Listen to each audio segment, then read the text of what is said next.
All right. Hi, welcome back to my YouTube channel. My name is Caitlin and I am a overall all-around crafter, but really true knitting enthusiast outside the Boston metro area. Actually, I'm in the Boston metro area. Want to come up? I'm here with my pup Siska, my supervisor. And yes, I'm coming to you from a really cloudlessly bright blue sky, and it's the end of July 27th, I believe, and I have been thinking for a couple of weeks how I wanted to do a Christmas in July themed video. I don't know if that's like a thing in the knitting community. I know that the concept is familiar to me because I also quilt, and I feel like Christmas in July is kind of a theme in that community. I'm not sure about sewing all around, but at least quilting, maybe knitting. If not, I'm bringing it. I'm bringing it here. The reason why I think actually ruminating, marinating, getting started on Christmas ideas in the summer is good is that I don't know about you, but I'm the type of person where come December, I'm like, I'm not making any Christmas gifts, and then come like the second day of December, I've changed my mind, and then I'm frantically trying to get stuff done. So December knitting usually is not fun knitting for me, and I wanted to change that this year. I wanted to, take the pressure off. Knitting is a slow craft, especially for me. I mean, I knit every day, sometimes not that much, but usually at least an hour or so, and sometimes many hours. And despite all that, I don't necessarily feel like I'm a fast knitter. Like when people turn out sweaters in the matter of weeks, I don't know how they do it. I feel like either they have very short torsos, or maybe they're knitting most of their sweaters on like 16 stitch gauges. I'm not sure. That would be the only way I could turn out a sweater in a matter of a couple weeks. And so, I don't know. I just want to get ahead of it for this coming Christmas. And there's actually a project that I finished. It was a Christmas project last year that I didn't finish in time for Christmas, because that's what happens when you start knitting things really late, that I'd like to share. So I have a couple of finished objects to go through, and then a project I'm going to frog, and then 2 works in progress, and then a knitting plan.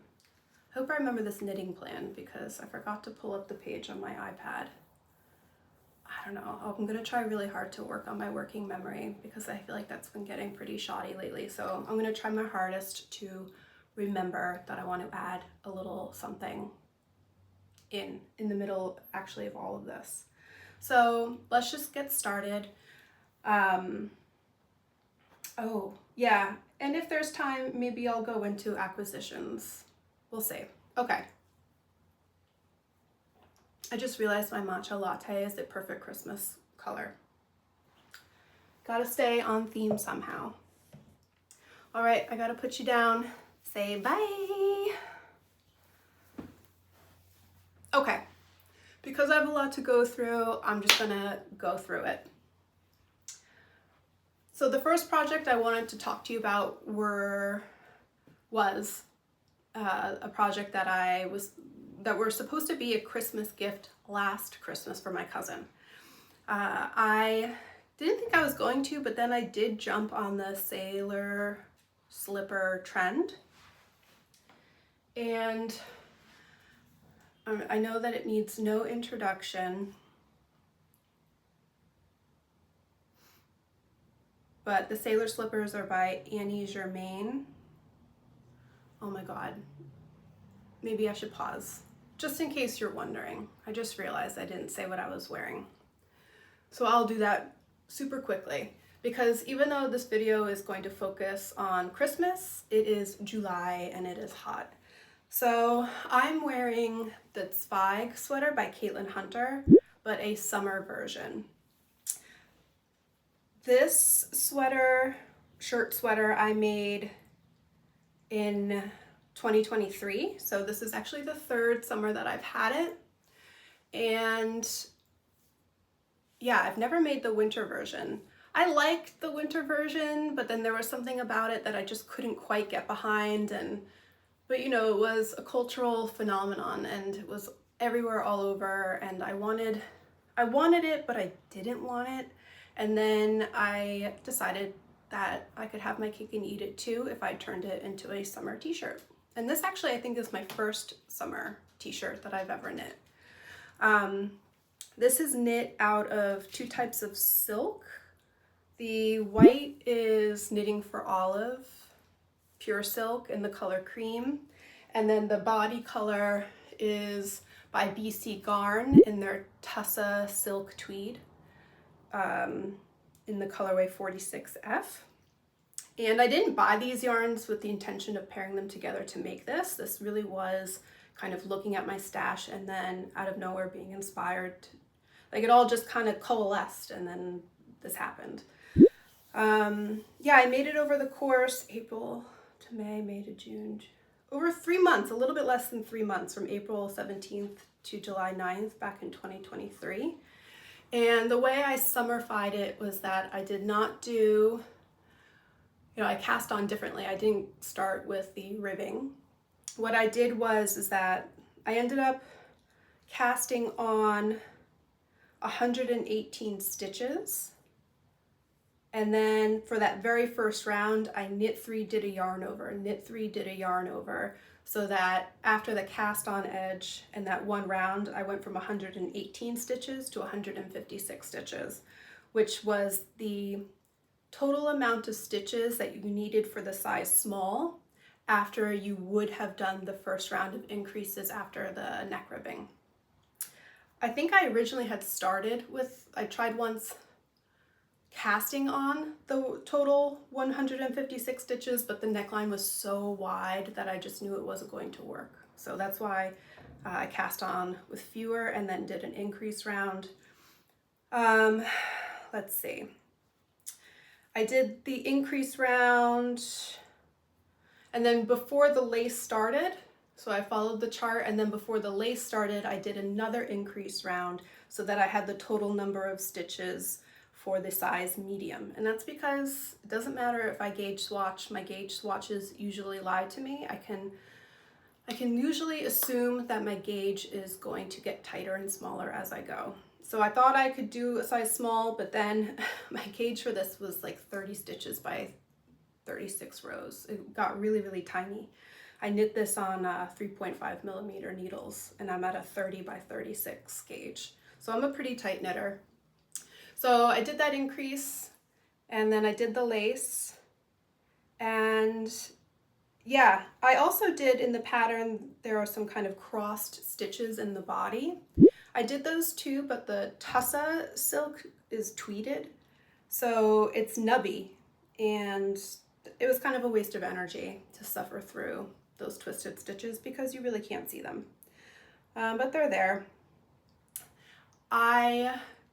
This was actually my first lace that I've ever done in my life, and that is to say, if I can do it, you can do it. Just put stitch markers at the beginning and end of every repeat in the chart, and you can't really go that wrong, or at least you can't go that wrong that far. I do have that problem though, and for the most part, I think I did a pretty good job. The twisted stitches in the Knitting for Olive, I think, look really nice at this gauge. And I know that it's something that a lot of people have problems with, but my yarn overs are bigger on one side than the other. So I'm sure that can be rectified, but I'm okay with it, at least in this project. All right. So that's what I'm wearing, my Sommer Zweig by Caitlin Hunter. Anyways, divergence, tangent over, back to Christmas. So, as I was saying, the Sailor Slippers by Annie Germain, everyone was knitting them. I didn't think I would, and then at the very last minute, I decided I would try to knit my cousin who was going to be with us for Christmas a quick and easy knit.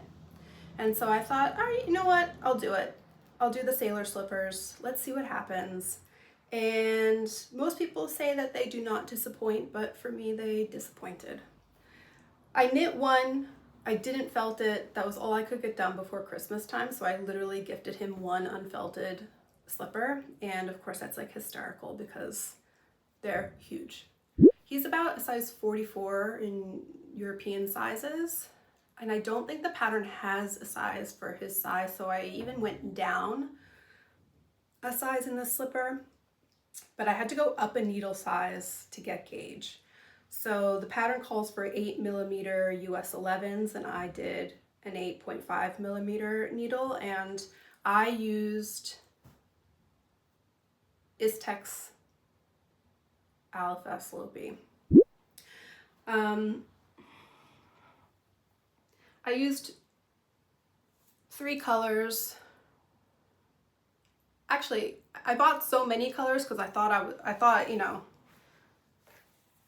that I was gonna jump on this bandwagon all the way from nothing to everything. So I bought a bunch of colors with the intention of making all different slippers. I used 3 for his. I used this burnt orangey one. Then I used, I think this is called light indigo. And then I have a little nubbin left of like the regular indigo. So it's a very thick, hardly spun. I mean, it's not unspun, but it's hardly spun. It looks like actually a 2-ply yarn. And yeah, my first time using it. So I actually was pretty excited to try it. It's very hairy. You know, they talk about the guard hairs. Like these guard hairs are coming out really far. Really hairy, really scratchy type yarn. I wanted to try it, so at least I can say that I've tried it. I ended up making him the second slipper sometime in January, February. No, I think I made it in January, but I didn't get around to felting them until March. And then I felted these suckers 3 times, and they just stayed huge. I mean, they're crazy. They remind me of Smurf shoes. They remind me of Smurf shoes, if you couldn't hear me. Sorry, I shouldn't go behind the objects when I'm talking. But I tried felting these 3 times, and they're unwearable. I don't know if it's like American dryers. I did all the tricks. I put it on super hot water. I threw in towels to help knock things around. On the dryer, super high heat. I mean, they definitely felted, but not to a wearable size. So these are garbage. These are failed. What's interesting about this yarn is that they are super hairy.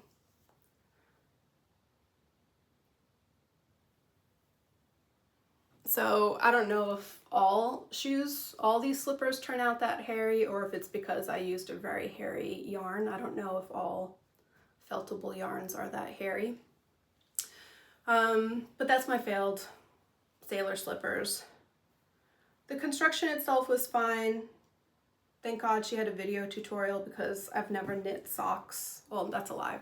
But I've never knit slippers before, so when you're kind of connecting the sole of the foot to the top of it, I wouldn't have known, like, by the written instructions how to do the ratios or where I should change ratios and stuff. So good I mean, the pattern's good.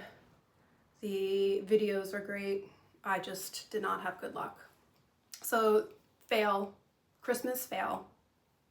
What can you do? Maybe I could try to cut them up and turn them into little bags or something. I don't want to just throw them in the garbage, but I don't see myself making another pair of Sailor Slippers.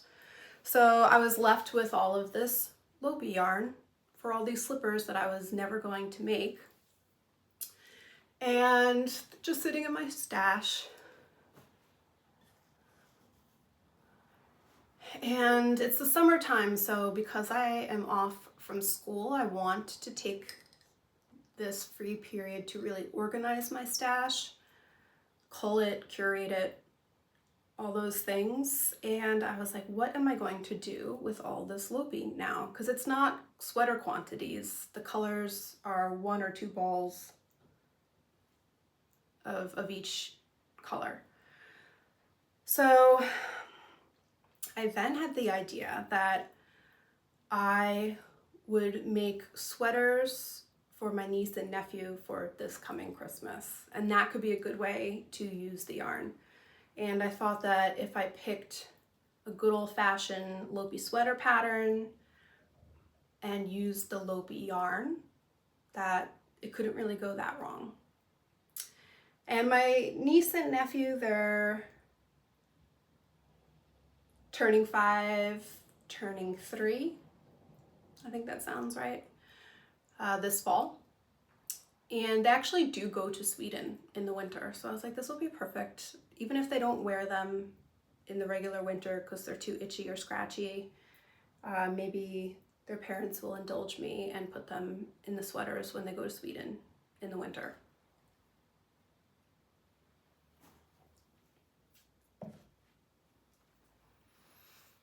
And so I looked through and figured out that I wanted to try the Isar. I'm just going to pronounce things how my American mind thinks they're going to be pronounced. So the Isar sweater by Vedis Jonsdottir, and it's an Eastex pattern. This pattern was published 22 years ago, and there's only one project page. Oh my God, and it's mine. That's hysterical. I just realized that. So I'm the only project page for this pattern, which I don't know if that says something.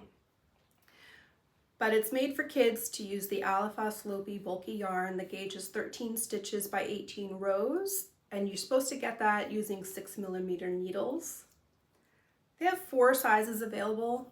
This was problem number 1 that I encountered, or roadblock number 1, because the sizes available are, and I quote, 110 centimeters, 122 centimeters, 134 centimeters, and 140 centimeters,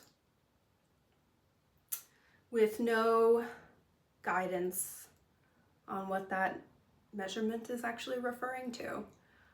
I'm thinking it has to do with the height of the child, because these are kid patterns, so it's not chest circumference. Like I at least know that. So I was like, well, I don't know how tall these kids are. They live across the ocean. So I don't know. I bought the pattern, $7 US. I decided that I would try to knit the second size, the 122 centimeter, because I think when I did the math, and I just don't care to actually go back and see what they suggested. Oh, maybe I can. What does it say? No, it doesn't say, but I feel like in the pattern, once you buy the pattern and look at it, I assumed I was going to need so much more yarn than I ended up using. So I didn't think I had enough to make a bigger size. So I made the 122 centimeters, and it was just a bunch of scrapping and fading into each other. All right, I'll show, don't tell, but I don't know. This is also kind of a fail for me, I guess. It's blocked, but I didn't weave in the ends. So this is my rendition. In this one, I used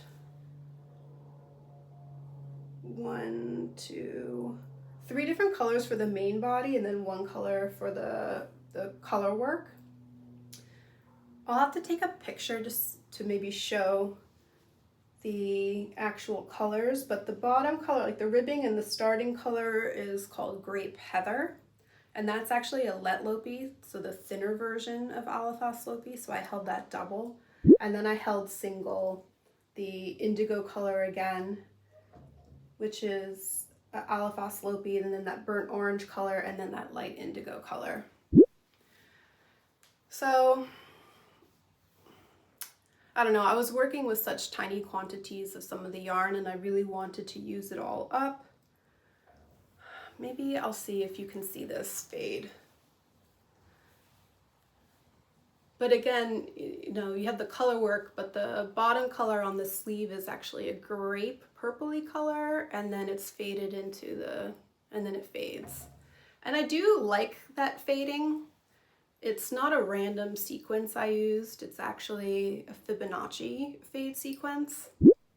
So that math principle of 1, 1, 2, 3, 5, 7. You can see it more easily here. I don't know, where can I show it? Like, so here we have like the 1, 1, 2 stripes, 3 stripes of orange, and then, so it's a little bit of Fibonacci there. So it's not just like in every other row, because that just ends up looking like stripes.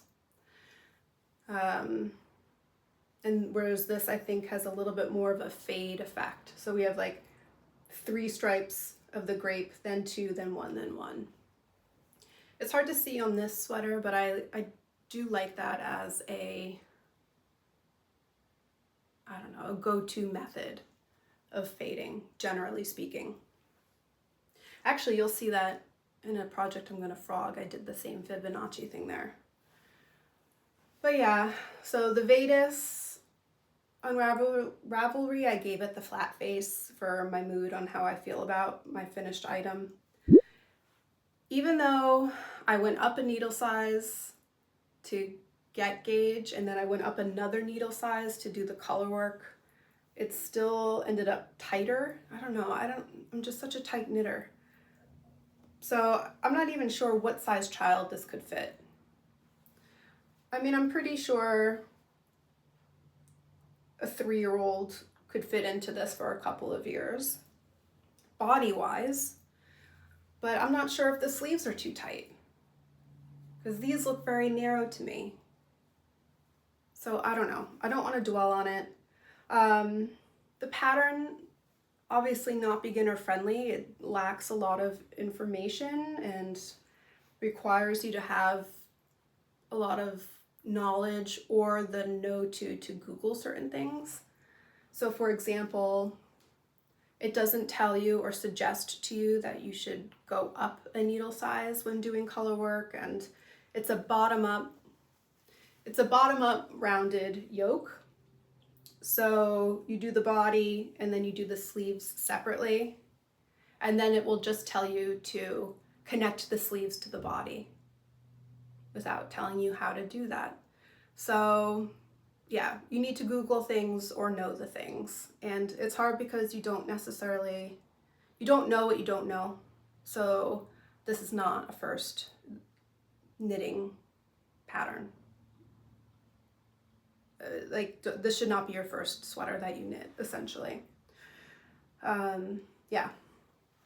I will knit it again for my niece's sweater. I think the next rendition will go a little bit better. And yeah, I'll go up yet another needle size. I really want to try to hit gauge properly and accurately. And yeah, it's kind of ugly. I just have to say that too. It's a little bit ugly, and I'm hoping that it's going to be ugly in a cute way. I didn't get to do the fade, the Fibonacci fade of the orange and the indigo on the body. I just didn't have enough yarn to do it. And then another thing that kind of got messed up on, because the pattern doesn't tell you about color dominance. You have to know that. And I know it, and I took care to do it properly here, where I wanted the orange as the background and this light indigo as the dominant foreground. But then the second half of the chart, I should have switched it, because in the end, I feel like the orange, what did I do? Oh,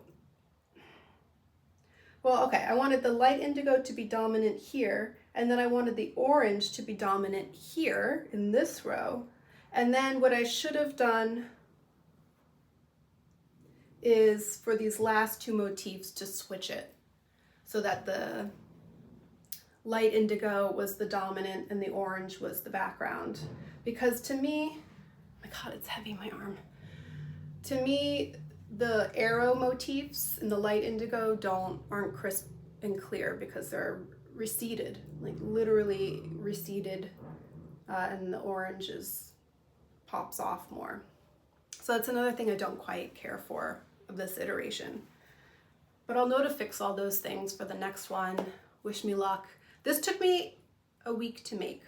I knit it from June 20th to June 27th. So it wasn't a great success, but it was quick. And I think the next one will also be quick.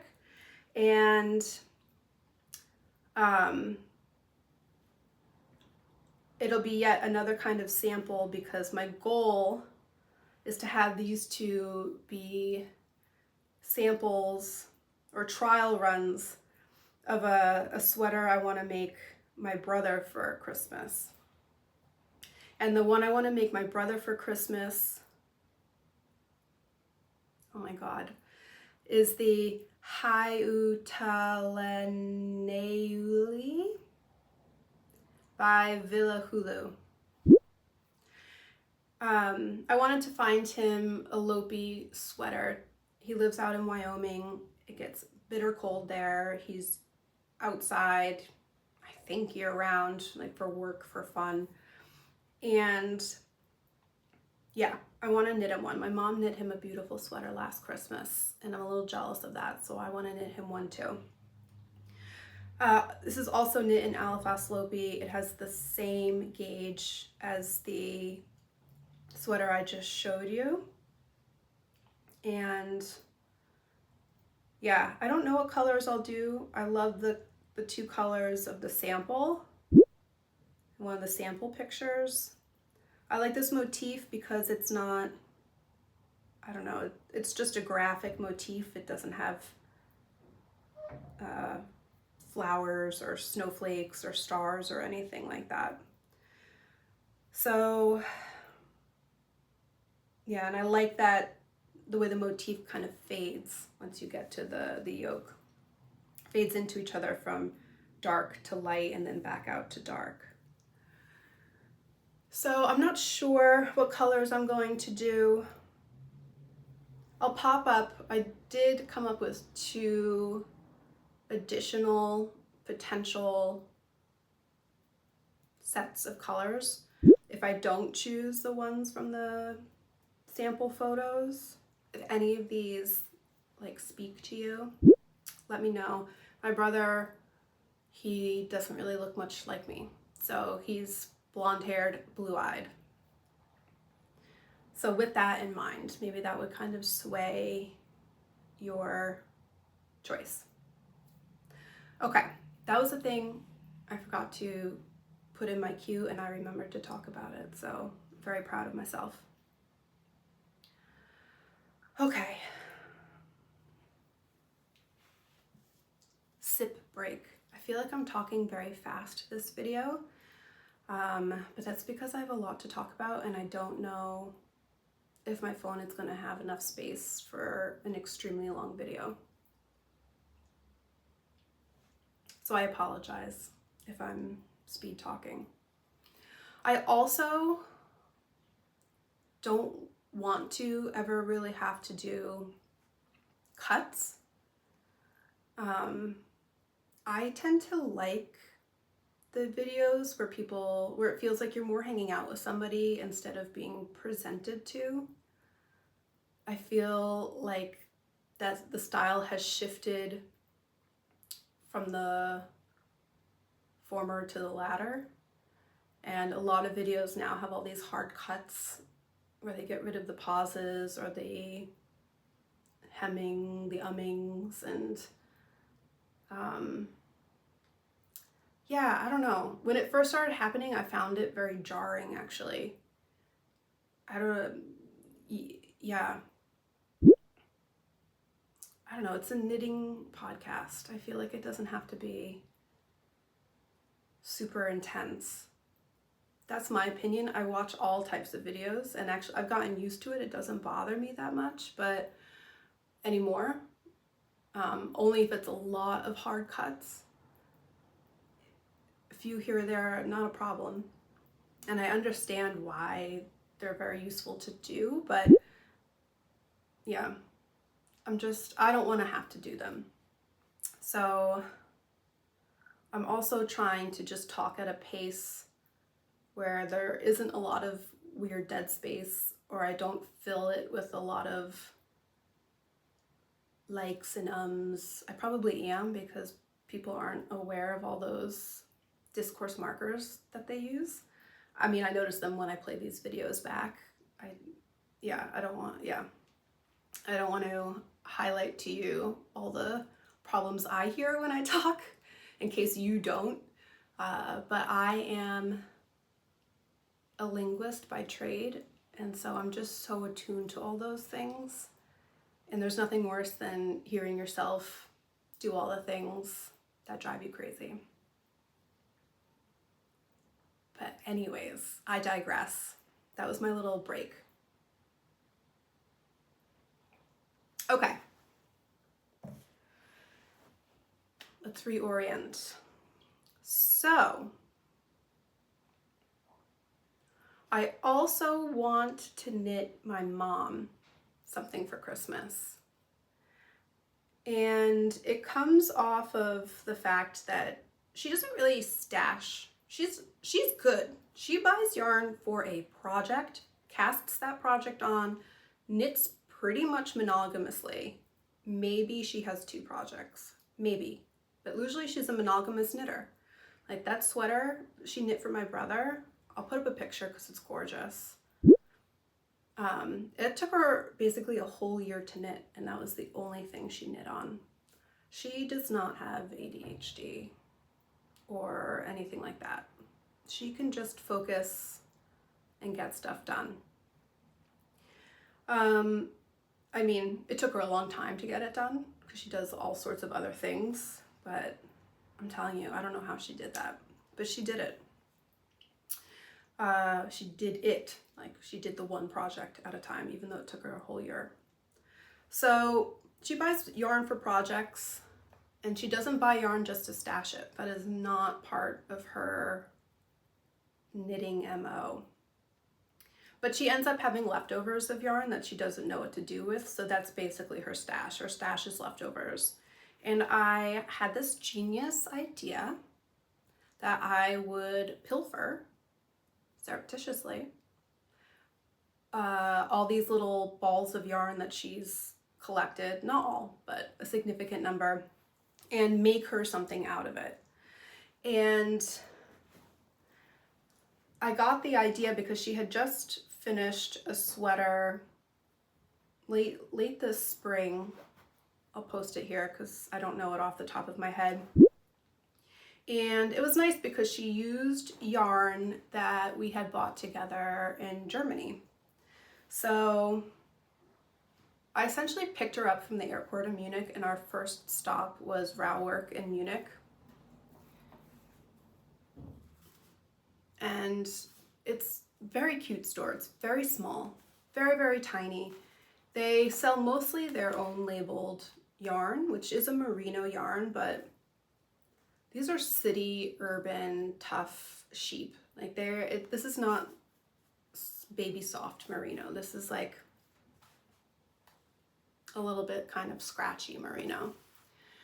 But it's 100% merino wool from a single flock in Munich. It's 2-ply woolen spun. 100 grams gives you 300 meters. So this is a sport weight. But it blooms beautifully. Like you can knit it at a DK weight, really. And I love it. because it's so tiny, there's hyper-specific information. The shearing took place in Munich in 2017/18. The yarn was spun in the Chiemgau area of Bavaria in the autumn of 2018. Love it. So very cute.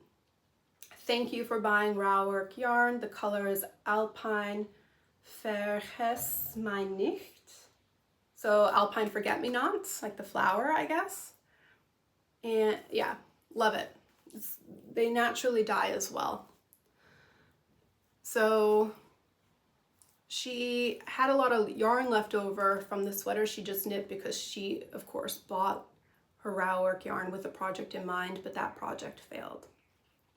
So she made this new sweater and ended up having a lot of leftovers. But you can't just let this yarn sit. And I don't know, my mom is also the type of knitter. I'll leave it. I was just gonna say that she's not necessarily the type of knitter because she doesn't have a stash. She doesn't really think to knit from her stash or get necessarily inspired by her stash. So I have no guilt taking this yarn. So there's this color, the Alpine Forget-Me-Not. And then I don't know the color of this, but it's just a dark gray. So, and then the other color she used in that sweater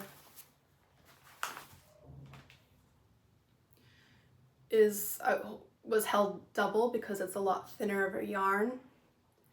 And it's just some unnamed farm yarn we got from a little local stand. So I took those along with some Shibui Silk Cloud. Oh no, I'm getting ahead of myself. So those three colors I took and I started to knit this scarf. And I was just in the mood to do mosaic knitting. I didn't want to, I think I did. I started doing The Night Shift by Andrea Mowry, but I just wasn't into it. I've done it before, but I wanted something even easier. And this is literally, it's a free pattern because it's just such a simple pattern of just knit, slip, essentially. It's a free pattern, it's great, regardless of what type of yarn you want to use. They tell you how many stitches you should cast on and a suggested needle size and everything. So highly recommend the pattern, but I just realized as I started knitting it, this wasn't really what I wanted to do with the yarn. I knit her a scarf before and I don't know, I wanted to knit her something that, to me, scarves, it's like something you just wrap around your neck and you bundle under a coat and to go outside. But I wanted to make her something that was more of a shawl that she could wear in the morning while she's sitting on the couch drinking coffee. So I realized I wanted to do a shawl instead. So I decided to nix this. And what I decided to do, it's actually very exciting. I decided to knit the Vertices Unite by Stephen West. And so this will get frogged because I'll probably have to use the yarn. But here too, you can see that Fibonacci fade I was talking about. So there's, I started on this end. So there's 7 rows of the light blue, 1 row of white, then 5 rows of blue, 1 row of white, 3, 1 of white, 2 of blue, 1, and you know, so it does that Fibonacci fade. And I like the way that looks a lot better than, yeah, just striping to change colors. Oh, I'm gonna have to, am I sneezing? No, I'm not gonna sneeze, but that's where I agree that hard cuts are okay. So anyways, I decided to not do this. I decided to instead do the Vertices Unite by Stephen West, which is actually one of my make 9s this year. So I love that I got to kind of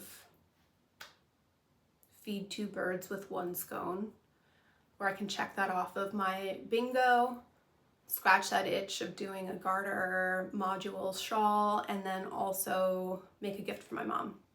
Obviously that requires a lot more yarn and colors, which I will not name them all here. It includes the yarns I showed you, plus more yarns that I took from both her stash and mine. And yeah, I started it now for her Christmas gift, and I finished the first section.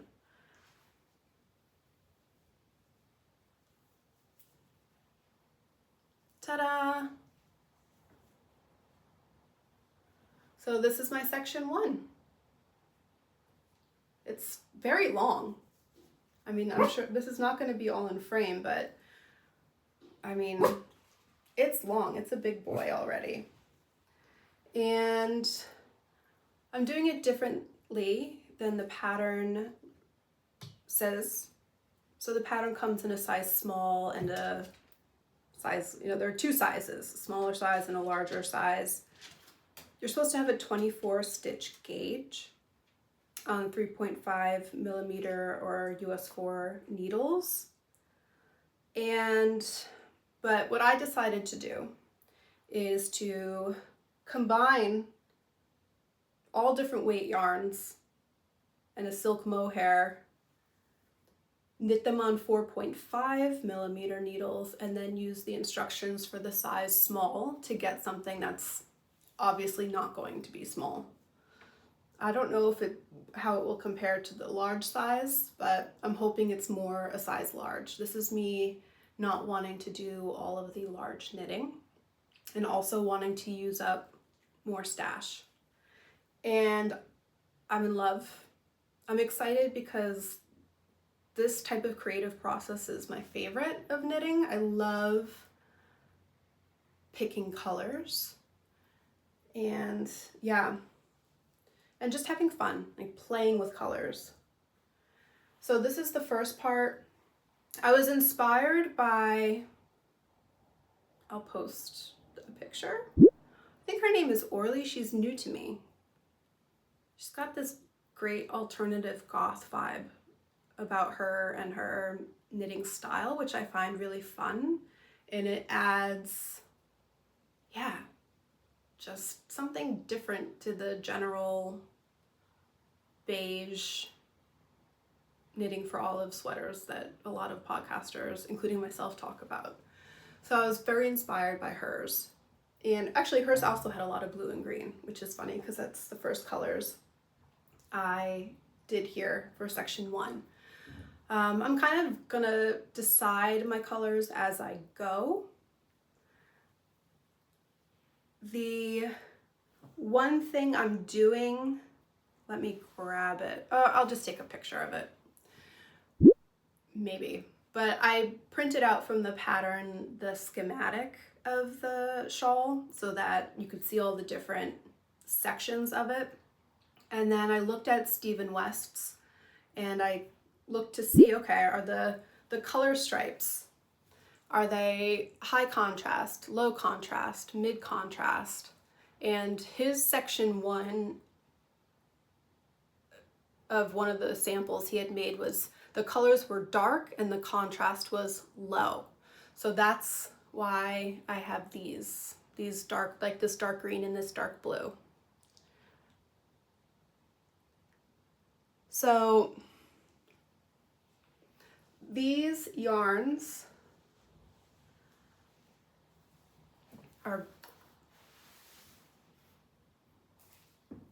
I'm using some Vovo I have in my stash by Retrosaria Pomar. The leftovers I have from my tessellated vest, so that's great. This is the color. What number is this color? Color number 3, which is, I love this color. It's heathered. It's like a very dark blue and then a beautiful, I don't know, petroleum blue. I love this color. I'm holding this with some of my mom's leftover Shibui silk.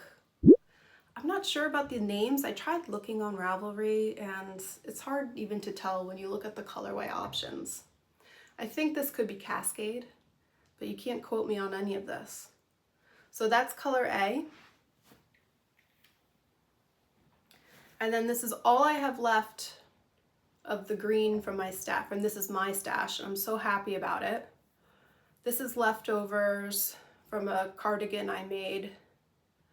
And this is Spin Cycles Metamorphic in the color Marl 24.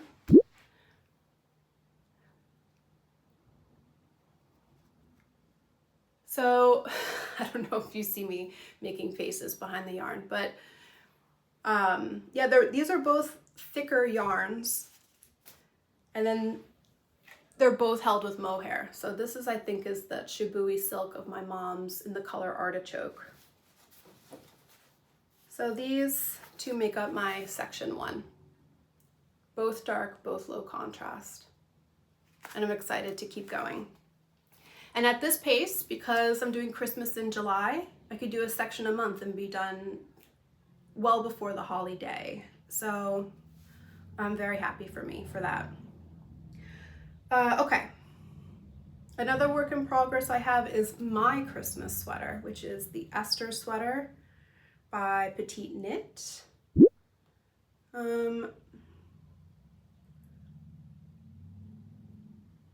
Yeah, okay.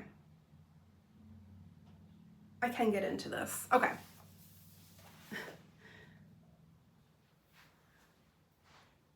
We have to journey to where we are today. We have to go back. So part of my Make 9 goals was to make the cardigan number 9 using yarn I had in stash, Highland Wool by Harrisville Designs.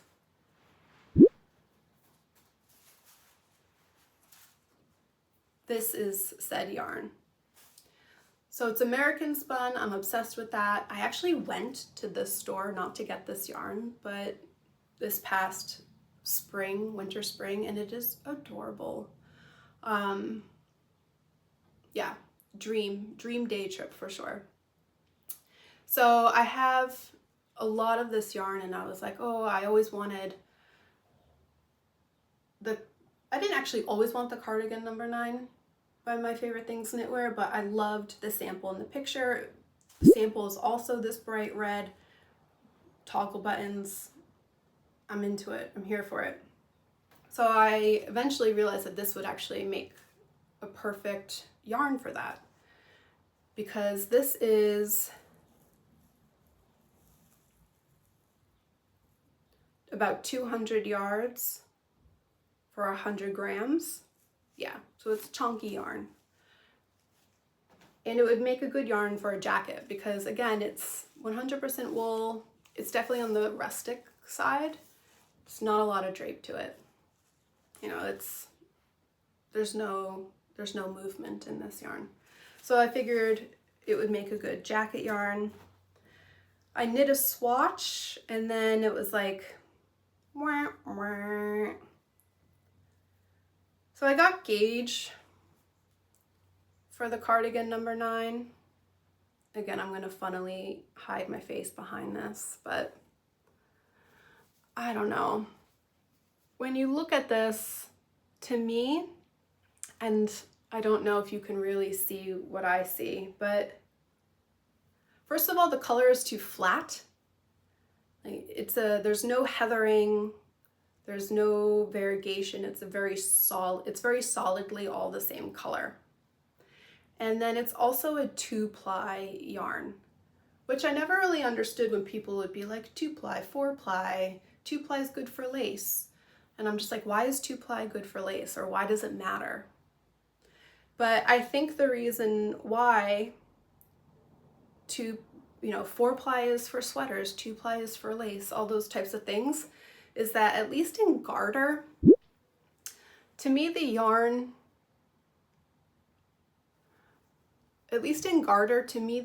doesn't, the stitches don't look nice. And I think it's because it's only 2 plies, they're not melding together, they're kind of like splitting apart or whatever. So it doesn't look nice. The the stitches look sloppy. And then it's also just such a flat color. So I was like, this is not my vision. And then as I started looking more at the cardigan number 9, I realized that that sweater also was not quite my vision. The more I looked at those photos, the sample photos, I just like everyone else, I loved the look of the saddle, and I love the idea of having a saddle, but I did not love the look of all the bunching of the fabric in the armpit area. Like, to me, yes, it's an oversized jackety cardigan, but to me, it just looked, I don't know, I'm gonna use the word sloppy. I don't mean it to be such a strong negative word, but it just didn't look very refined. And I know that depending on what yarn you choose, it can look really refined, because if you were to pick something that had alpaca in it or silk, some sort of wool blend with drapier, more supple materials, I think that it would probably bend and fold and drape a little bit more fluidly, which would look nicer. But I realized this yarn and that pattern, it wasn't it for me. So I changed gears, and the gears changed to, I think this is my final. I did a couple iterations of swatches. I'm not going to go into them. But so a long story shorter is that I decided to do the Ester jacket, because in the end I wanted something with more texture for the Highland wool yarn, so because stockinette was not going to be it. And then I also wanted to add some color dimension so it wasn't as flat of a red. And then I wanted to add some fiber content that was going to have a little bit more movement and drape. So this was my final swatch I did.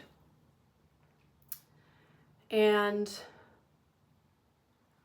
this is with 3 yarns. So of course, my Highland Harrisville yarn. And then I added to that 2 Holst Garn yarns. So I have this color, the color number 63 in Scarlet. I have Holst Garn Titicaca in the color Kindred. And this is 100% alpaca, and it's super thin. 50 grams has 400 meters. So this is lace weight yarn, right? So it's lace weight, super thin. I bought 3 balls of these. That's all you need. And then I bought Holst Garn's Lucia. And this is 42% baby alpaca, 35% mulberry silk, and 13% fine merino wool.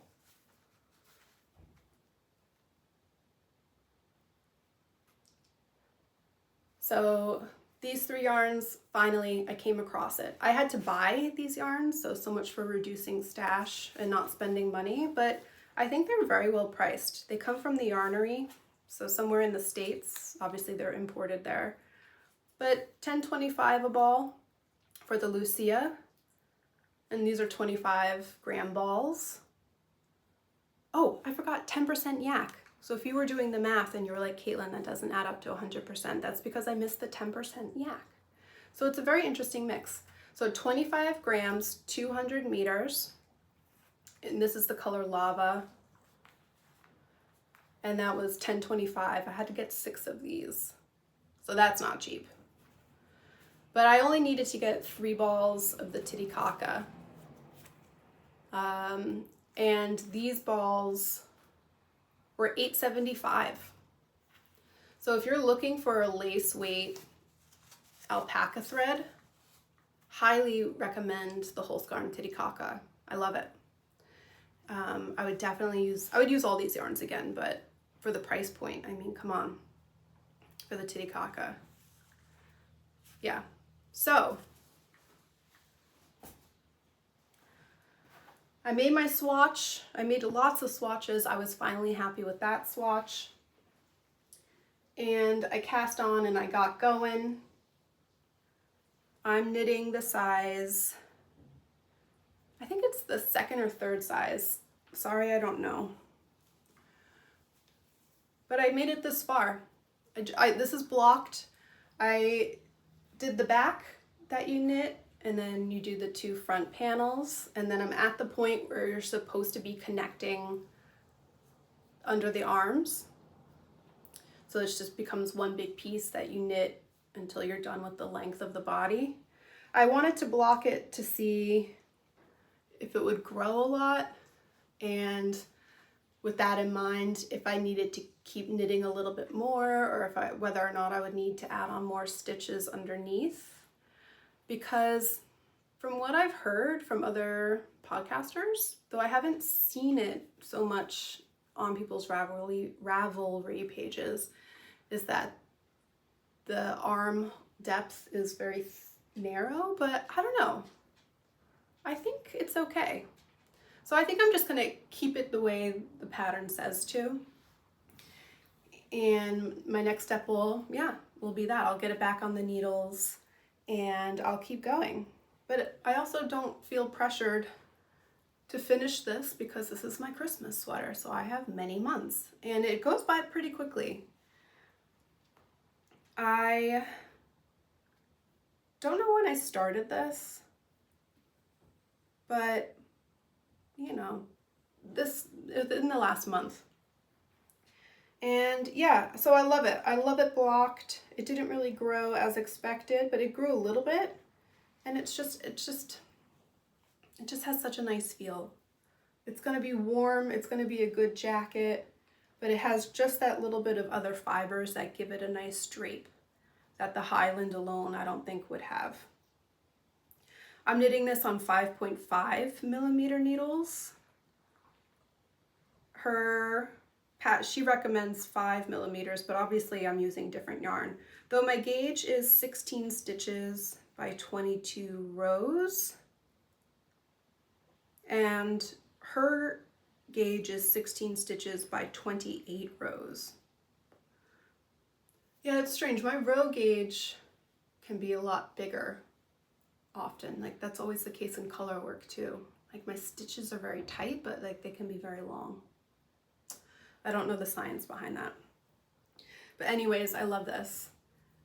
And I'm glad I'm getting this done early, or I've started on it early, because I don't knit a lot of cardigans. I only have knit one other. And that's because, I don't know, I don't like finishings. I love the beginnings of projects. I don't like the ends of them, which is why probably I have so many UFOs and whips, because, you know, it's the button bands and all that jazz. So I'm glad I have time to like put it away and forget about it when I come upon the parts that I'm not too keen on. But anyways, anything else I want to say? Oh, I guess I should say something that a lot of that I've heard some podcasters talk about as something to do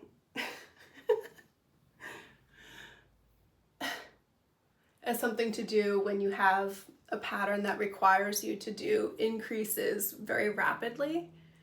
This pattern, you're increasing every row at the beginning for this back trapezoid. So this is the back trapezoid. And I have to learn how to mirror my phone to another screen, because I hope I'm just not showing you a blurry mess out of focus, like off camera. But for the shoulder seam here, well, actually, it doesn't even matter the seam, because it's not about connecting the back to the front. It's just when you're doing the back at the very beginning, you know, you cast on these stitches from here to here, and then you're growing out, no hoofing. You're growing out your trapezoid by, you're growing out, don't bark. Don't bark, it's okay. I guess this is where a lot of people would do a hard cut if they had the skills. Okay, off. Let's relax. Shh. Okay. Stay. Sorry, my dog got sparked. Oh. Stop. He's such a baby. All right. If I want him to stop, I have to invite him up. Okay, want to come up? Okay, you can help me show this part off. Okay. You can be my... Okay. Anyways, geez Louise. No, okay. I'm not giving in, sorry. Okay, enough. Sorry, that's not gonna work, my friend. Anyways, geez, longest story long. But when you're doing all the increases on your trapezoid, you're increasing every round. So whether it's a right side round or a wrong side round. And the way I did my increases was to do them with yarn overs. So I was adding fabric to make the yarn over instead of trying to pull from fabric that already existed, you know, from stitches that already existed, either in the row below or that bar in between. And that I do think is a good idea to do and to help, because as a tight knitter, I'm always aware that my edges can just be crazy. I find that I have that problem a lot on shawls. So I did that. I'll link a video to what I did so you can understand a little bit more of what I'm talking about. But yeah, instead of pulling yarn from the piece in my hands already, I just wrapped the yarn, the working yarn, over the needle and kept knitting that row, so that the make one stitch was just a yarn over. That's the only alteration I did to this pattern so far. And yeah, I also have a long time to get it done, which is really nice. I love this Christmas in July thing. I need to be more forward thinking about stuff like this. Because I think this, the sweater for my brother, the shawl for my mom, maybe I'll knit something for my partner. Those are gonna be, I swear this time, like the only gifts I make, or at least the only major gifts I make. And yeah, starting them in July feels great. I love it. Let me see if there's anything else. I think that's it. And I think I'm gonna call it. I was gonna maybe talk about some acquisitions, but maybe I'll save that for another video. It could maybe fit into a knitting opinions video. Yeah. All right, I don't want to think or talk too extemporaneously. So I will end it here. I'm glad that it went better than I thought it would. It's nice to, you know, it's been such a long time since I've done this. I wasn't really sure how it would go because I was pretty good with my first 3 episodes. It's like every 3 weeks I had a new video out, but then things, you know, my schedule got shifted and new habits are hard for me to maintain if my schedule and structure shifts. So yeah, all right, I'm glad I got this done. It's the end of July, but I am going to try to get this video up before the month ends. So I have a couple days to do that. I'm gonna do it.